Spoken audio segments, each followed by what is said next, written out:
Go fuck yourself. I'm an Irish girl. Like, this is who I am. If you want what you say you want, are you okay with whatever temporary disruption will absolutely fucking come with that? And if you're not ready for what you're saying you want. In that summer, my dad was diagnosed with cancer. He literally went from diagnosis to death in 12 days, and that put things in perspective real freaking quick.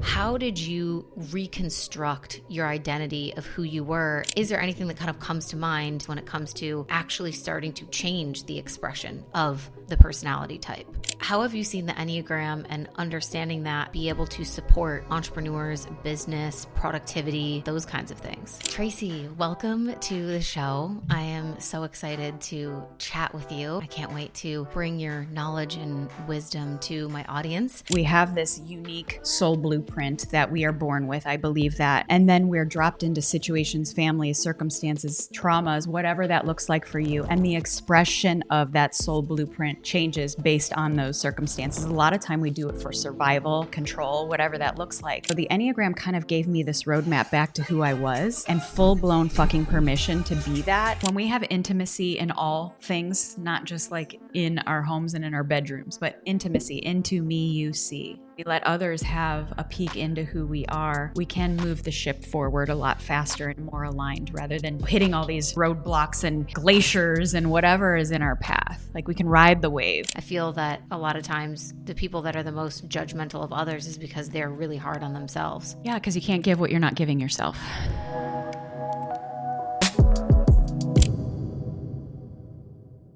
Tracy, welcome to the show. I am so excited to chat with you. I can't wait to bring your knowledge and wisdom to my audience. I was just saying to you before we started recording that I heard you years and years ago on the Angie Lee show, and that's how I kind of first came across your work and everything that you do with the Enneagram, and I've followed you ever since.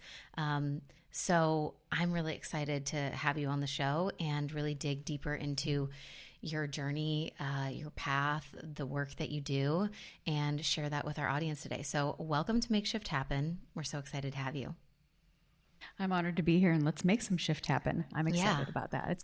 It's like my love language is like transformation and moving through and making sense and making magic out of all the mess and shit that's been part of our lives. So, like, let's go.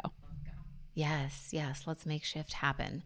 So speaking of the mess and the shit in our lives and making something out of it, you have a really interesting story, and you were at one of those really pivotal moments in your journey, a rock bottom per se, when you actually discovered the Enneagram. So can you take us, just for some more like kind of background and context, can you take us back to that time in your life, what was going on and what things kind of looked like at that point? You know, I'm never somebody that believes everything happens for a reason, because there's some heinous crap that happens that really it's hard to wrap your heart, your brain, your soul around that, even with as much wisdom as I have.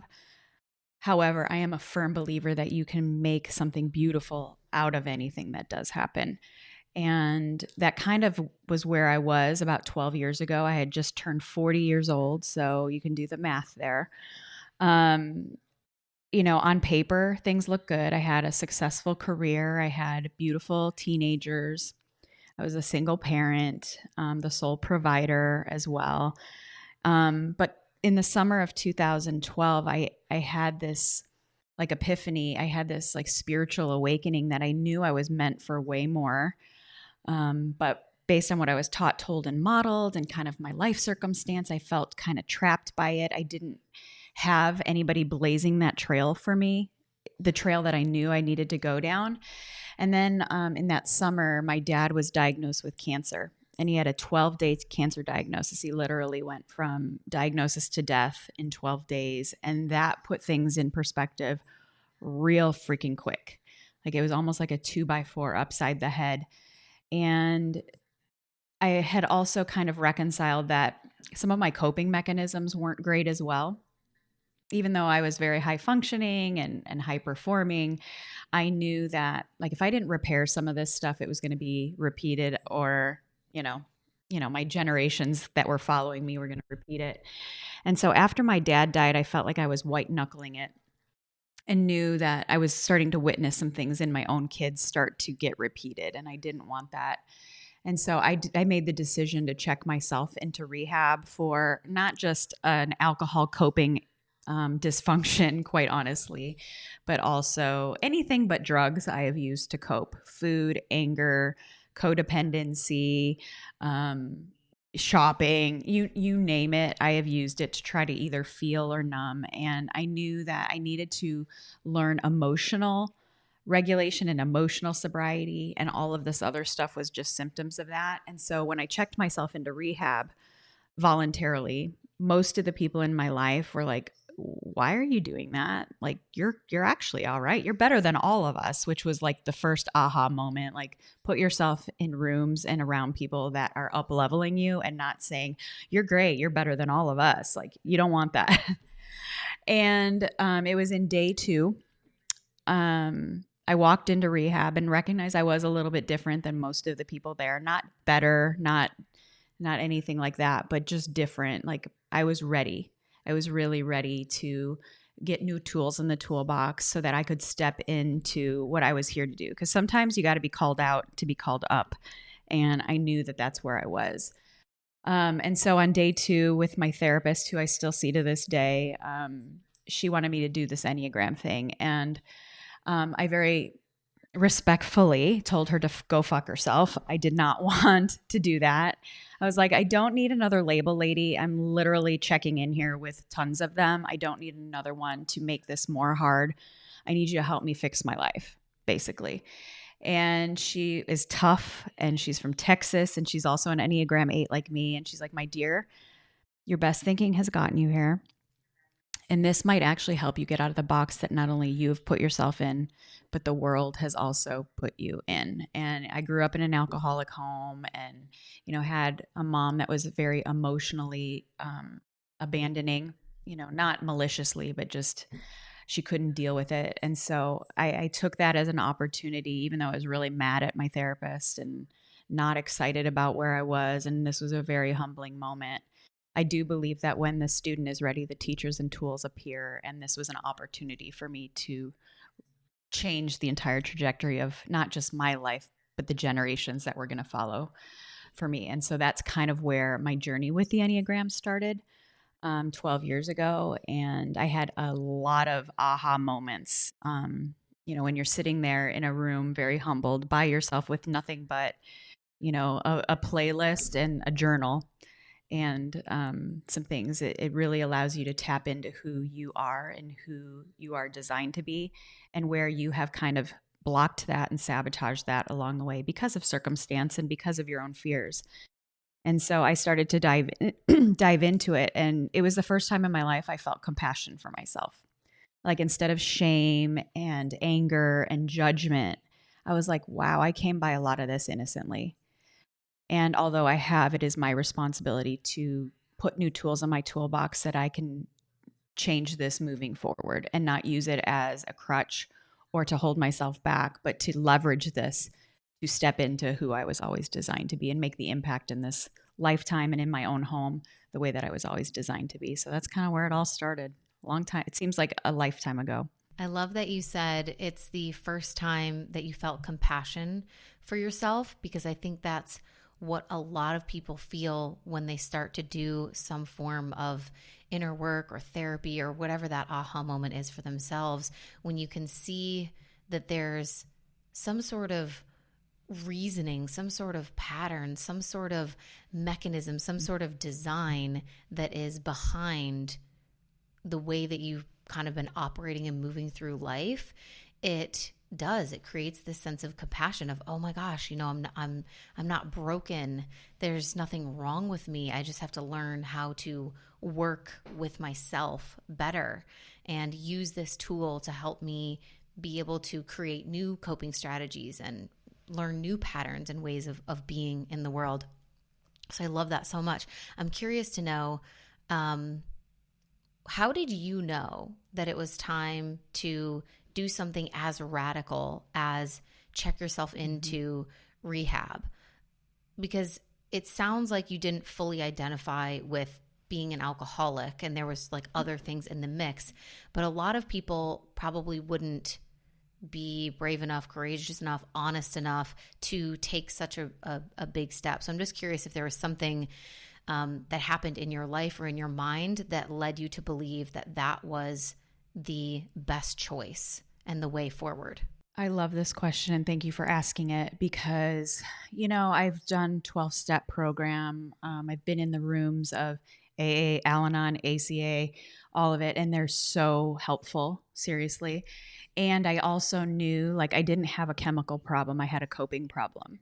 I really, really did. And what my breaking point was in losing my dad, it kind of put things in perspective, but also like history started rolling back. When you're mourning somebody and you're giving a eulogy on somebody who has been probably the most influential person in your life in a positive way, but also the dysfunction, you start to turn around and look at who's following you.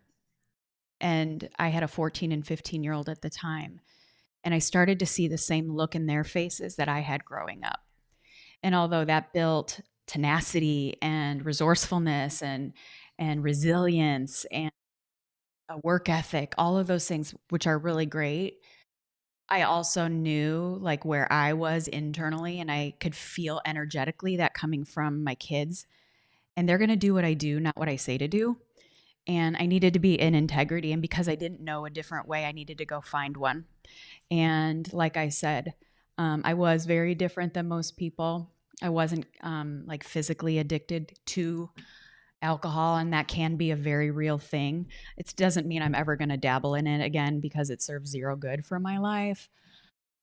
But I needed to kind of show my kids, it's one thing to know the way, then you have to go the way. And that's how you show the way, right? John Maxwell, I think, is the one who kind of brought that no, go, and show. And that's how we walk in integrity in everything we do.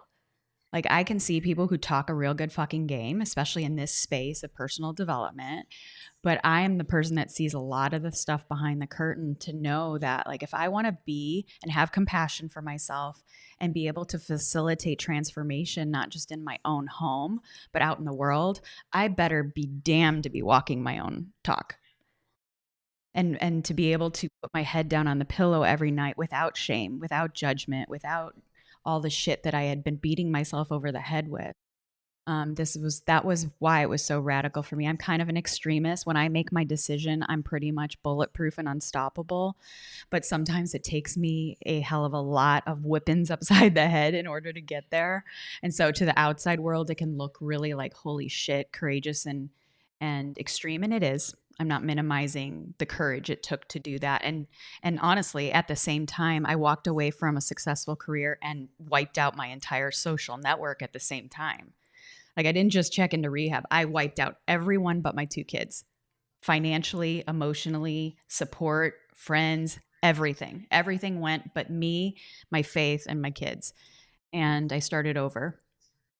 And the best decision I've ever made, and the scariest thing I've ever done. Yeah. And I think there's a lot of people that are feeling the pull to do something, to take a radical next step in their life that feels like it's going to be the thing that really separates them from their circle. Or if they grow in this way, they're going to lose people, or no one's going to get it, or their parents aren't going to approve, or their friends aren't going to come along on that journey with them. And a lot of people ask me about what it was like, because when I was 21, I studied abroad in Spain, and I met this guy, and I accidentally fell in love. I wasn't looking for it. I hate when that happens. I hate when that happens. It just happened, right? And so then when I came back and I finished my last year of college, and when I graduated, I decided, like, I'm going to decline these job offers. I'm not moving to Chicago. I'm just going to go back to Spain. I have to see where this goes. I have to follow my heart. And so I knew that I was going to make no money, and it wasn't going to make sense for my career, and people weren't going to get it. And my parents were obviously concerned because they had just helped me, pay the way through college and get a really great degree from an awesome school. And I was just like, let's set it all on fire and see what happens. Won't that be fun? And burn it all down. Let's go. Yeah, burn it all down, right? And so, like, your story kind of reminds me of that. Obviously, they're wildly different, but it's still a pivotal moment in someone's journey where they're willing to step outside of the comfort zone of the expectations of everybody else in their life or what other people think is good enough. You know, you mentioned people being like, "Oh, you don't have a problem. Like you're fine when it comes to alcohol or partying or coping or whatever it was." And it's like, yeah, fine for maybe your standards. But when you raise your standards of how you want to live and how you want to be, that sometimes can put you in a different category and it strips things out of your life. As you're talking about, you got rid of everything except for your faith and your two kids. So I'd love for us to kind of speak to those moments in life and what got you through knowing that that was going to be enough, and not being influenced or concerned by losing everything or what other people were going to say, and just really knowing like this is what I need to do, and staying firm in that decision and trusting the path. So, like, it's easy to say, don't give a shit about what other people think and all of that. And I am tough as nails and all the things. And for the most part, I really don't. And it's really painful when you do honor the intuition and that divine knowing and take a path that most of the people in your life won't understand, will judge, will criticize. Um, I had to make a decision is, we don't get our goals, we get our standards, right? And we make these vision boards and say we want all this, but if your standards aren't leveled up, you're never going to get your goal. You're going to only get your standards. So you have to raise your standards in order to have alignment in what you say you want. And that comes with fucking disruption. And that is painful for everyone involved, for a few reasons. Like, I disrupted my life completely, and not just my life. Like, my two kids were equally disrupted by this temporarily. And I think this is the big asterisk that you have to ask yourself if you're listening right now. If you want what you say you want, are you okay with whatever temporary disruption will absolutely fucking come with that? And if you're not ready for what you're saying you want. And that's okay. That's okay. There have been many times in my life that I said I wanted certain things, but I wasn't okay with the consequence or the disruption that it would bring to the table. Sometimes there has to be a perfect storm in your life, and losing my dad and going through a divorce and facing a recession and all the things that I did back then. Like, I was like, well, if that's the worst that's going to happen, like, it can only get better, even through losing everything and my entire identity. And I was okay with that. So my standards went up, and guess what? The goals that I really desired happened. But that comes with a fallout. And here's the other thing with abundance and manifestation and all those things. And I do believe in, like, we can manifest that. But again, your standards have to go up for you to be able to manifest all the shit you want. Like, it doesn't just say, like, hey, I want this, and then, business as usual over here. And as my standards went up, the abundance rolled in. And what I usually will tell people, for you to have an abundant life, you have to make room for it. And it's not like, I liken this to, like, if you're the type of person that hangs on to a really shitty relationship until a better one comes along, like a high caliber, high quality, abundant relationship, wealth, health, whatever abundance means to you, doesn't wait in line. Like, high caliber shit does not wait in line for you to clear the clutter. You have to clear the clutter and then faithfully take that walk, knowing that because you've told God, the universe, whatever you believe in, that you are here for it, your standards are high, that you are willing to wait as long as it takes because you have made the fucking room for it.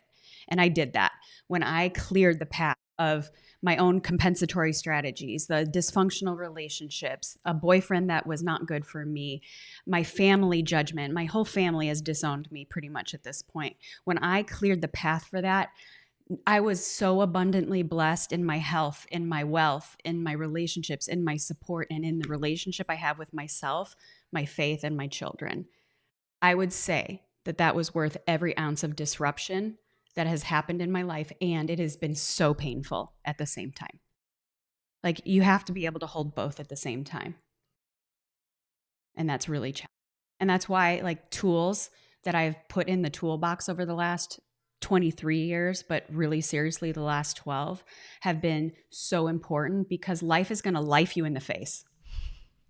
You can't avoid it. I don't care how woke and self aware and how aligned as fuck you are. Life will come and say, all right, girl, are you ready to up level again? Because Yeah. buckle up. Here we go. Here Yeah. we go. So, Yeah. yeah.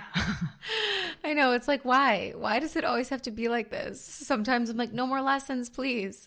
I don't need. Well, here's the beauty of being 50 years old is, I have enough evidence in my bank to see that every time this happens, what's on the other side of it is so goddamn beautiful and amazing that I just buckle up the seatbelt a little bit tighter. And I know it's going to be a bumpy ride, and I'm okay with that.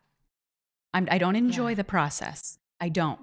I really, really don't. And I try to bypass it sometimes, And if there was a workaround, I promise you, I would tell you all. I wouldn't gatekeep it, but there is no way around it. There's only one way, and that's through it and surrendering and surrounding yourself with the right people, places, and things, and tools, and mentors, and things like that, so that when it does happen, you aren't alone in it, because we aren't meant to do this alone, even though I have spent most of my life being that black sheep and lone wolf in that. But we're not meant to do it that way. We really, really Mm, aren't. yeah.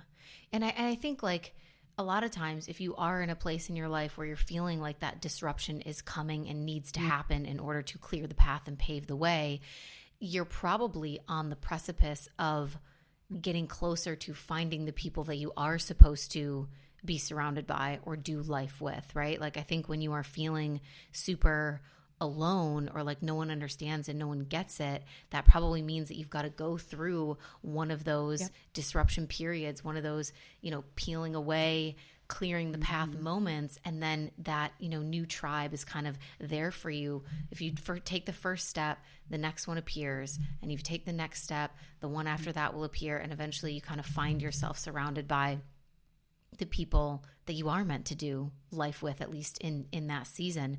What I'm really curious about is this idea, this concept of like identity, because especially in personal development work, we know that identity work is so important, and who you believe Mm-hmm. yourself to be and what you believe that you're capable of, and all of that really influences the actions that we take, the directions that we move in, the opportunities that we seize or let pass, what we achieve or what we don't.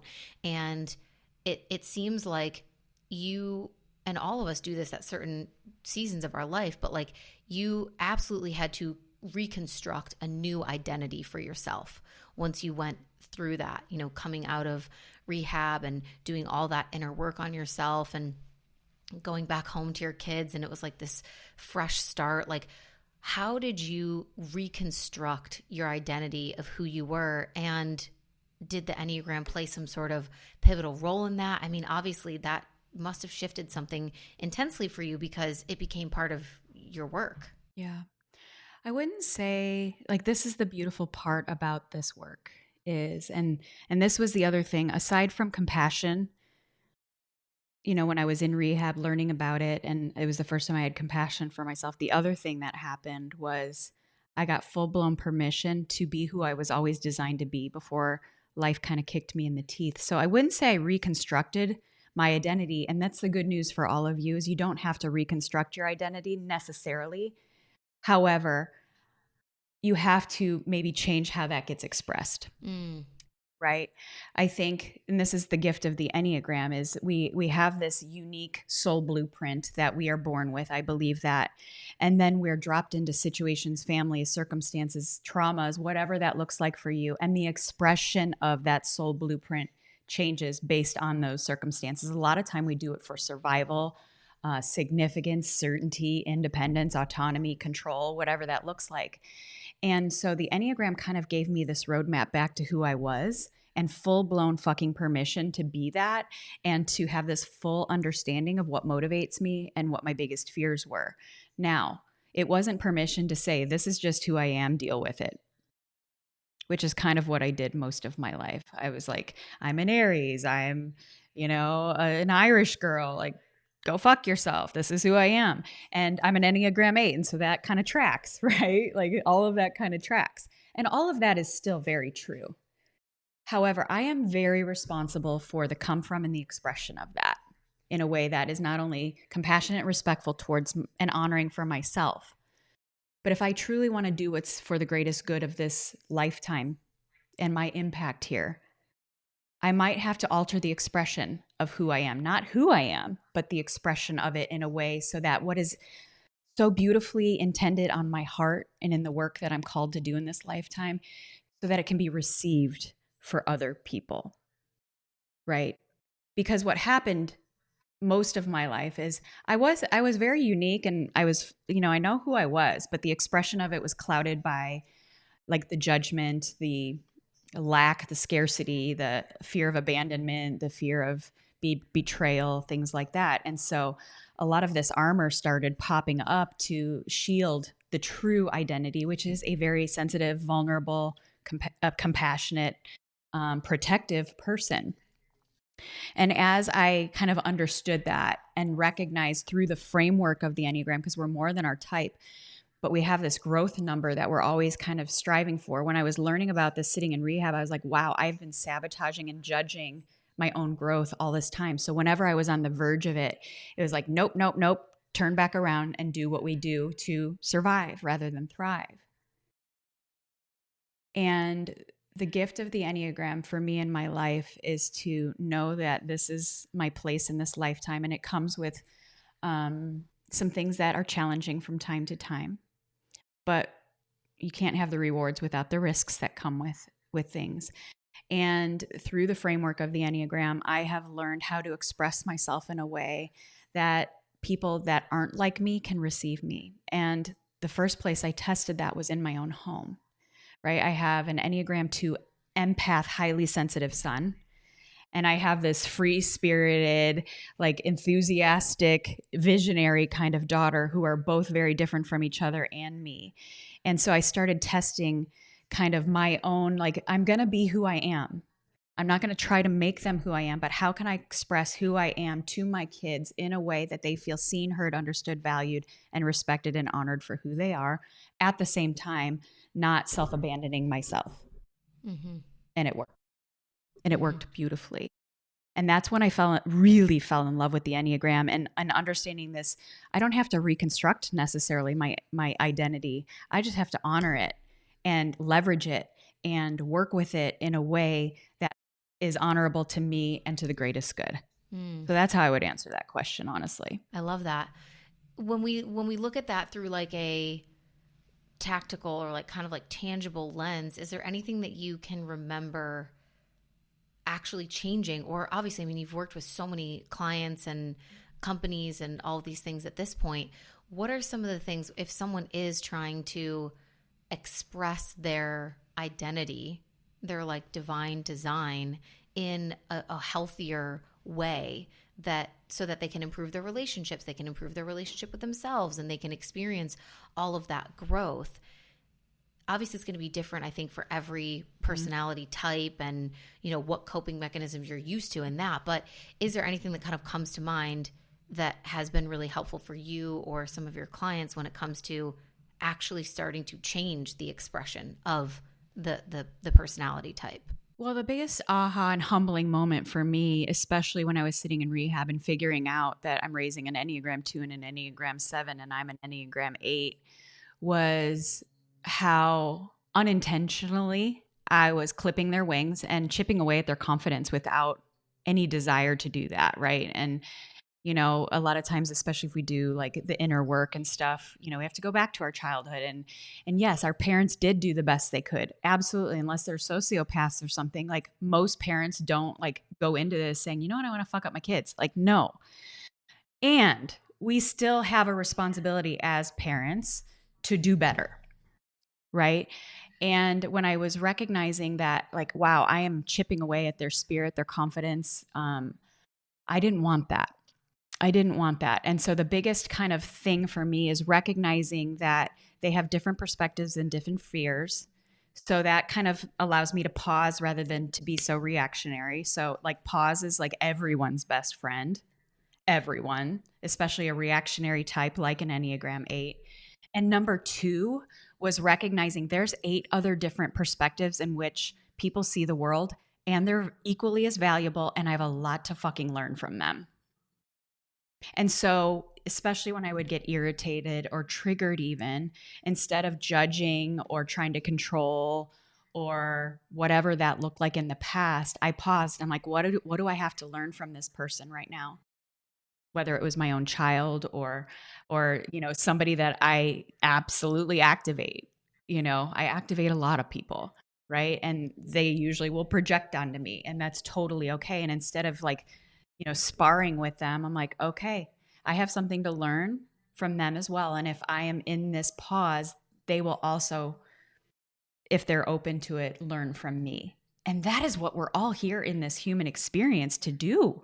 Like, it is a spiritual journey that we are all here to learn from each other. And the way that I teach and communicate and help others integrate this is through that lens. It's like, I'm not saying you're not going to be triggered. I'm not saying you're not going to be annoyed, but you can really learn and become a more well-rounded human, and your relationships that you desire for your life will not only improve, you'll have all the right ones. You'll have, because honestly, like, most of my life I had a lot of people in my life that I could either control or were like me, and although like my ego kind of liked that, it was not a very fulfilling life. Yeah. It wasn't, and I wasn't thriving. Yeah. And so the beauty in this and using this tool is, okay, I have a lot to learn from other people, and like, how can I communicate in a way that they are also open to learning from me. Yeah. Oh, that was so good. Like that you were surrounded by people that you could either control or they were like you. I think so many people probably, if they take a look at their circles, they realize like, yeah, you've kind of like, subconsciously created that for yourself because it's comfortable, because it's easy, because you don't have to get challenged, because you don't have to, Yeah. move through triggers. It's like, oh, all these people either yes me and agree with me, or I know how to, pull the strings to like make them act how I want them to act so that there's no problems, which again, just like you said, like that's a boring. Temporary good thing, but it creates long-term problems and long-term like energetic bankruptcy for sure. Yeah. Yeah, yeah, yeah. And I feel like what you're speaking to here, especially, is this sort of heightened level of emotional intelligence that we can Mm-hmm. cultivate by Yeah. understanding the different types and what their core desires and fears are, and the lens through which they're seeing the world, and all of that. It's almost like you become more emotionally mature because it's Yeah. not just your one lens that you're looking through anymore. You have all these other Yeah. perspectives that you could potentially see and be able to look at things from. Yeah, I still have my home base. Like, that's the cool part about that, is knowing that my perspective and my core fears and my core motive isn't going to really change. However, it's kind of like when, having that main character energy, like that is my main character energy, that doesn't change. However, if you think about some of your favorite movies, they have the best freaking supporting cast, right? And they are people that are different than them. And the framework of the Enneagram provides you with your own supporting cast, whether in human forms or within your own framework.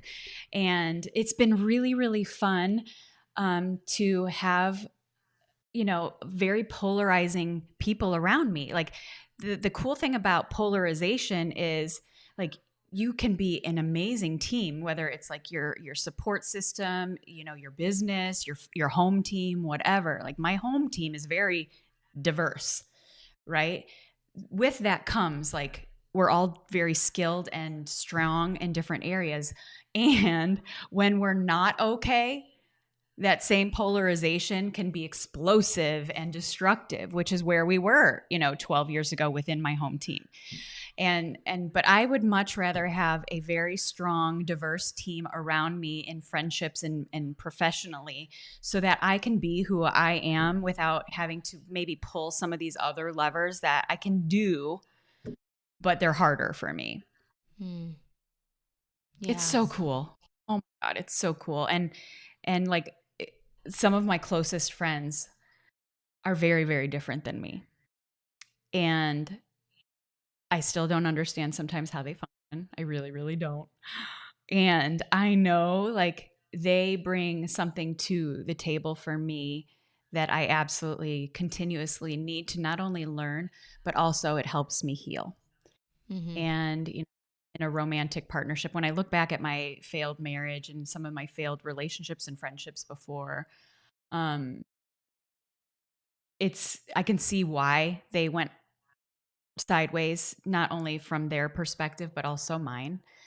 And now, like in my partnerships and friendships now, they're so thriving because of not just my understanding of this, but helping them understand this too, and being able to speak to it rather than just kind of make assumptions based on behaviors, right? And giving them that kind of language as well.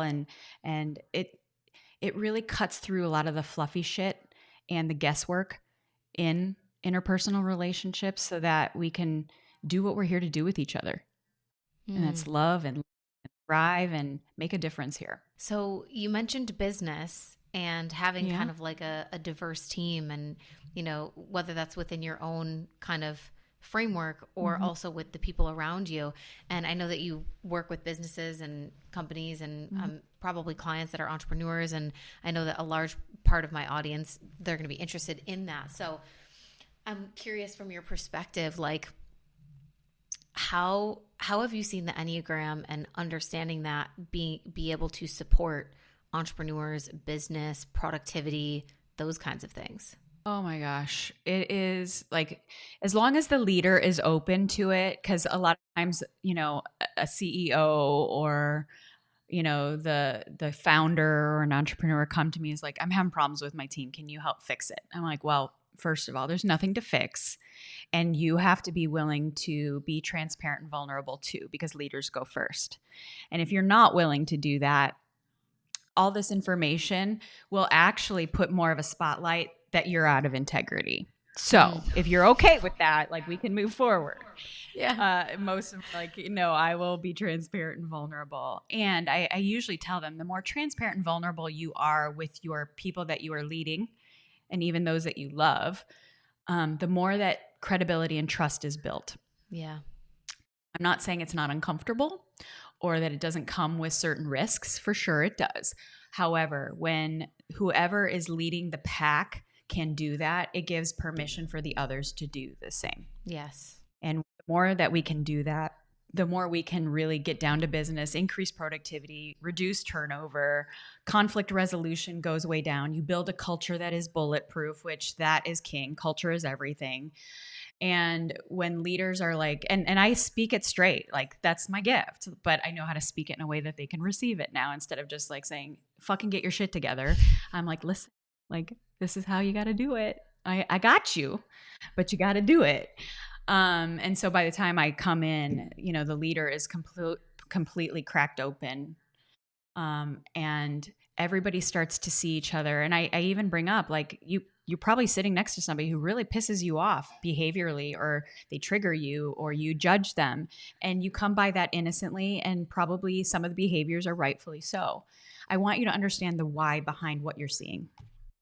And when you understand the why behind it, you will recognize that it isn't as personal as sometimes it feels. We take a lot of shit personal in this life, whether it's professionally or personally. And most of the time, it isn't. Mm-hmm. And this is where compassion comes into the workplace. And when compassion comes into the workplace and we see each other for who we are as humans, not like, ooh, they're out to get me, or we're competitive and all these things. And I have to like win in order to be worthy. And like we start stripping the masks and the armor. We realize like, oh, this guy over here actually has strengths that I don't need to do. Mm-hmm. That's why he's good at that. And that's why he sucks at the other thing. This is why this person's good at this and they suck at that. And it's all okay. But I think the biggest thing is recognizing that the things that we take personally usually aren't. It doesn't mean it doesn't hurt. It doesn't mean that projection isn't real, because it is. But we can start to say, okay, whoa, whoa, whoa, what's my part in this? And how can I help empower them rather than create more conflict and more distance? Because when we have intimacy in all things, not just like in our homes and in our bedrooms, but intimacy into me, you see, Mm. we let others have a peek into who we are. we can move the ship forward a lot faster and more aligned rather than, hitting all these roadblocks and glaciers and whatever is in our path. Like we can ride the wave Mm-hmm. rather than trying to avoid them. Yeah. Yeah. Again, like trying to, instead of trying to always go around and avoid all the pain and all the conflict, like really being able to go through and Well, ride that wave. think about how much energy we waste trying to figure shit out or trying to resolve conflict. And conflict is one of the greatest catalysts for change. I'm not saying this eliminates conflict, but it's healthy conflict, right? The conflict that you'll now be dealing with and managing is to create change, not to reduce damage control, Yeah. right? And especially as a leader, you want to maintain that energetic, place that you have to keep in order to run a successful business. Like you can't be dealing with this crap that drains it. And this tool, especially when you and everyone are on board, can understand this, like energy goes way up all across the board. Mm-hmm. And then you can be in your zone. Like, how cool is that? Like, the shitty parts of entrepreneurship is people management Mm-hmm. and energetic management and all of that. Like, eliminate it. Yeah, entrepreneurship, I always say, is such a spiritual journey. I feel like it's one of those things. It's just like relationships. It's like a huge fucking mirror all the time of It like, oh, is. here's where you need to do work. Here's where you're falling short. Here's where you're triggered. Here's where your beliefs are getting in the way. It's And a all of that's tool really for important. growth. And all of it's really important. And when we can meet ourselves with compassion, like shame, judgment, criticism will keep the cycle going. Compassion, empathy, grace, and compassionate action change the game. But if we are meeting ourselves in that mirror with judgment, criticism, and shame, you're basically raising your hand and saying, I want this cycle to continue. Mm-hmm. And Oh, you would don't you want that. agree that if you're meeting yourself with judgment and criticism and shame, that you're likely, that's how you're approaching situations with other people?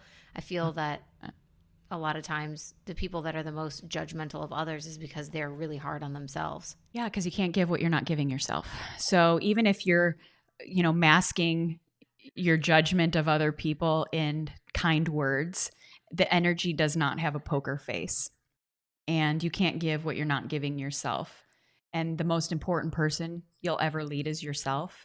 And if you're doing it with judgment and criticism, even if through all the right strategies and all the right words, your energy enters the room long before you do.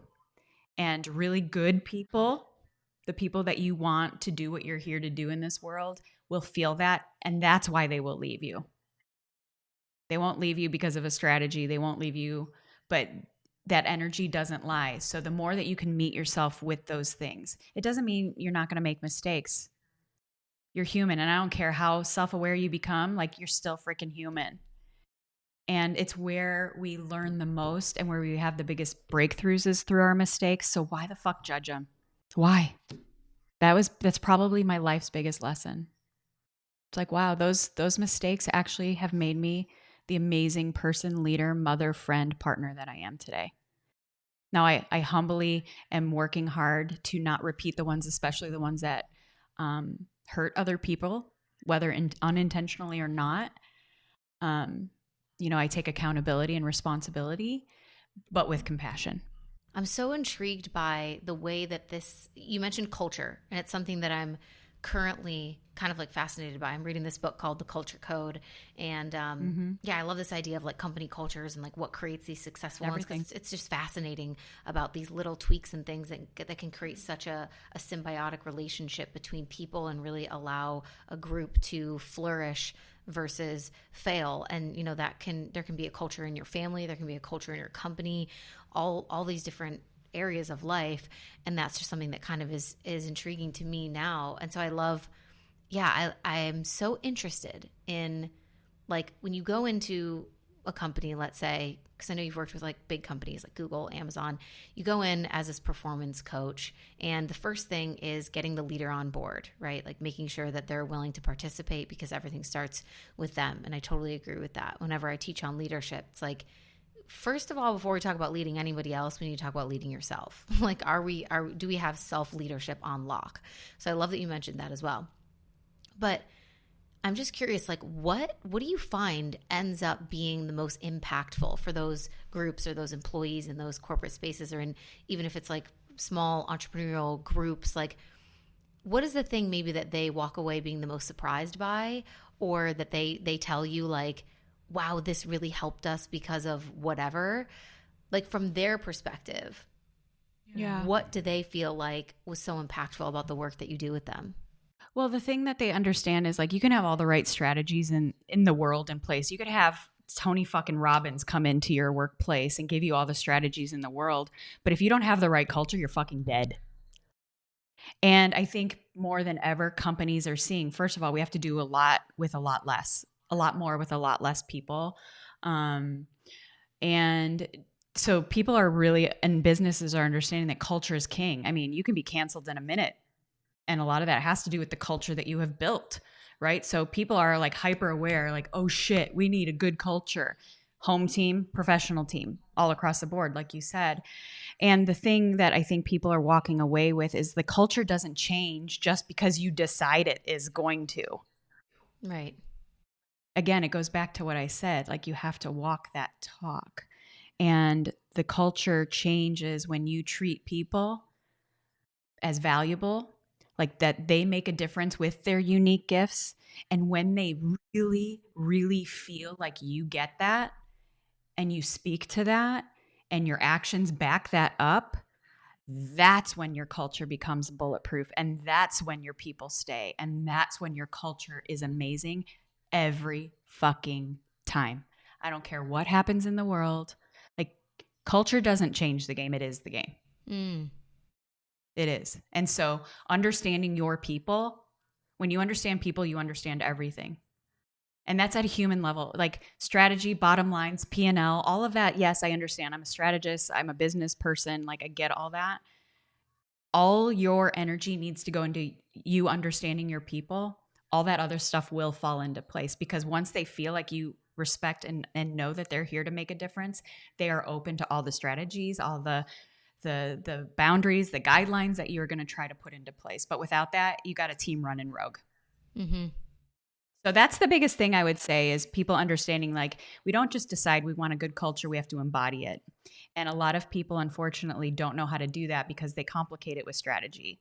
Mm. Like let's get to the heart of matters and understand we are all humans and let's understand how each of us understand and see the world. And when we do that, the rest is gravy. So they're trying to kind of accomplish, they're trying to like check the box for culture by being like, oh, well, we do these Bingo. things and we have these events Yeah. and we do these meetings and we do these Celebrate check-ins. everybody's birthday with a cake. Yeah. Yeah. Seriously. Yeah. No, it's not a box you check. It is a constant everyday. It's just like any relationship. Like you have to put in the reps, you have to be unconditionally committed, and you have to be consistent. Period. End of story. Mm-hmm. You can't have a company party or give everybody gift cards or like you have to know what motivates your people.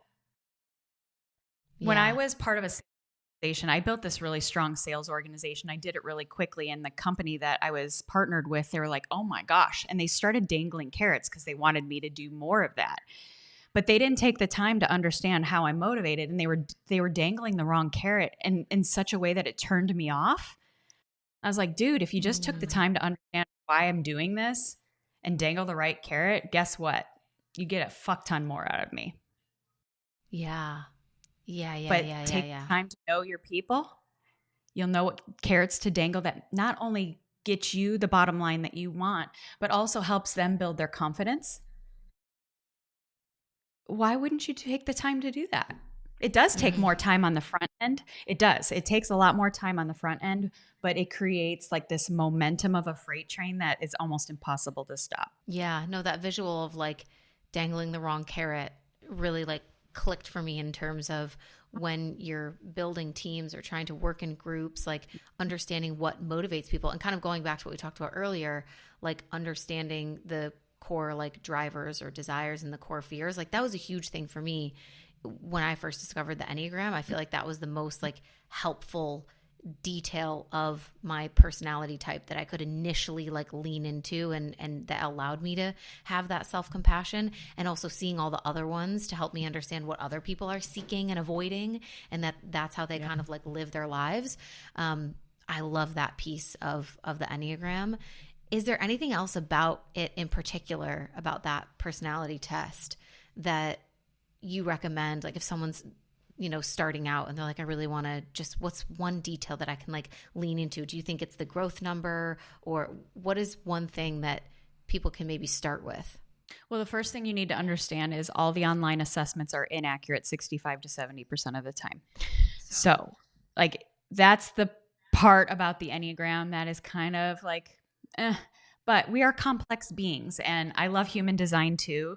Like, love it. But this is more than just plugging in your time of birth, your place you were born, and all of that.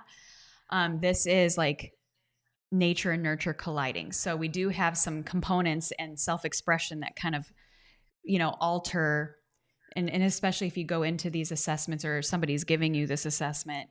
Like my therapist gave it to me, and mine was inaccurate at first as well, right? Because I knew like she was going to be like analyzing me based on this. So my answers absolutely were more about my behaviors, not necessarily my motives. Right. Mm. So first and foremost, know that 65 to 70% of the time those online assessments are wrong. I do have one that is over 95%, and you can get with Sam on how to get access to that with a discount. We'll definitely do that for you. So if you really want the accurate information and want to like have the fast pass to having the right information, highly recommend doing that.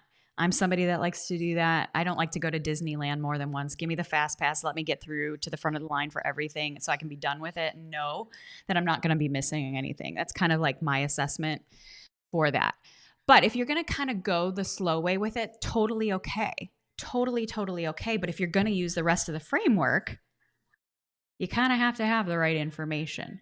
But if you do take an online test, what I'll usually say is whatever the top 4 are, I want you to look at. The top one probably will pop out how you show up behaviorally. And usually our behaviors are masking that core fear. They're there to protect our core fear. So a lot of my performative, competitive things were to protect my core fear of being betrayed, violated, or put in a vulnerable situation as an Enneagram 8. So if I'm just winning all the time, nobody can hurt me. But for a 3, winning all the time is like their worth, right? Big difference in motivation. Right. So understanding, okay, take the top 4 and really look at the motives of each of those Enneagram types.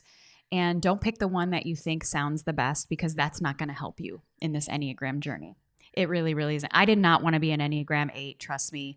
I saw things like you're an asshole and all of the things. And I'm like, yes, that's true. And I really don't want to say that, but that's true.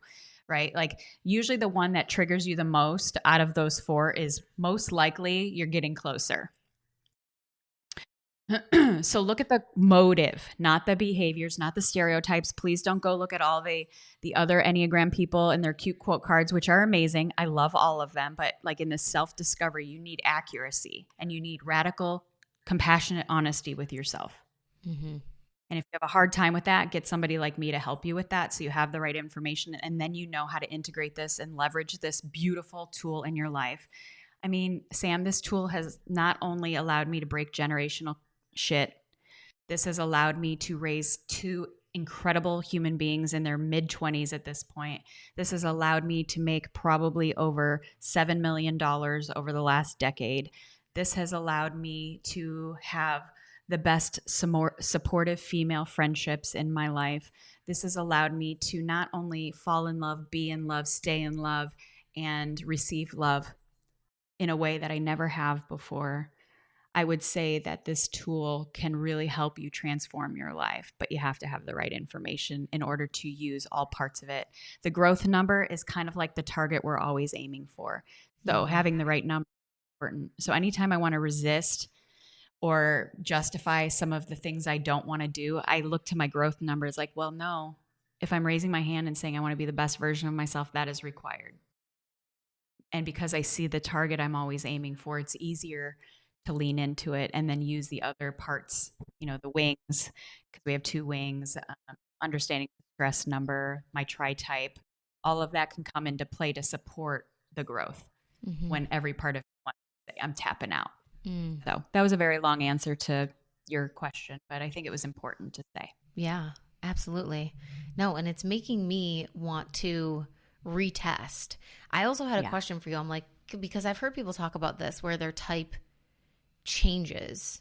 And I'm wondering, like, is that possible? Or is it maybe that they just tested like wrong because they were answering from that Yeah. behavioral perspective, and then they grew, and then they got more self-awareness, and then they retested and they were something different? Because it's been a long time since I've tested, and I was a 3, and I find that to be accurate. I think that is accurate, but I would love to do it again and I know can for feel that sure. from you. Like, I have some gifts that I can kind of pick up on things. And, the funny thing about the Enneagram is the first 5 years I was using it, I didn't use any assessments and I didn't tell anybody I was using it. So I got really good at picking up on certain things. I don't believe our type changes, but the expression of it absolutely does. And that's why, like, the framework is also important to understand too. Like, if you think about my growing up in an alcoholic home, I could not lead with my 8-ness in my home. Right. I understood that not that tool in the toolbox is not going to be effective here. So I started to use both of my wings in not so healthy ways to survive in my home. Or when I was under extreme stress, and have been in times, I can see where my stress number comes into play. So a lot of times, depending on where we're at in our life, the goal in taking this Enneagram assessment, like what you want out of it, can alter the results you get. But I don't believe you're like, when you're accurate, it doesn't change. I've always been an 8. Looking back at my life, like, the expression of it absolutely changed depending on the circumstances. But what has always motivated me, what has always been my biggest fear, absolutely runs completely true from the earliest of memories until almost 52 years later. And like, that is super helpful in understanding that anything that bothers me, anything that triggers me, anything that I get afraid of leads back to this single thing. It clears a lot of the clutter out of the way, and you can really pinpoint and go to the root of things for your life so that you can be you, the best version of you, and thrive in this lifetime. Mm, I feel mm. 3 energy from you, but I there's do. other components that absolutely come into play that I'm feeling from you. I feel a big 4 energy from you too, which, if you are a 3, that's one of your wings. So 4 is very beautiful and unique and intuitive and creative and spiritual in their own right too. So I'm picking Mm. up 3 or 4 energy from you, quite Oh, honestly. wow. Okay. I've never thought about 4. And I think when I've taken it before, I've always thought like wing 2, which I know you can Well, have. you have both. You have, You have both wings. yeah, you can have both. But yeah, I've never like leaned too much into the 4 because I know it's very much about like being like an individualist and wanting to be unique. And if people are copying you, Create. you're kind of like, oh, I don't like it anymore. I have a lot of clients Mm-hmm. that are like that, which is Yeah, interesting. 4s are the hardest to kind of type accurately because they're always kind of changing the game because they want to be so unique. My boyfriend is a 4, and I was raised with a 4, and I was like, oh my gosh, of course they're challenging, and they bring so much beautiful stuff to the world. I mean, they're the foodies, the comedians, the poets, the artists, the musicians, and they're tortured internally sometimes too, like, there's that. But yeah, I can feel that from you. Wow. I All can feel right. it from you. I don't know. I could be wrong, but usually not. Usually not. Humble brag. I love it. Well, I'm gonna take the I'm gonna take your assessment because I'm curious just to like do it again and get like a really accurate result. So for anyone listening, if you guys have done the Enneagram before or you're totally new to it and you want to explore it and you want that really accurate result, we will absolutely link that in the show notes for you with a discount.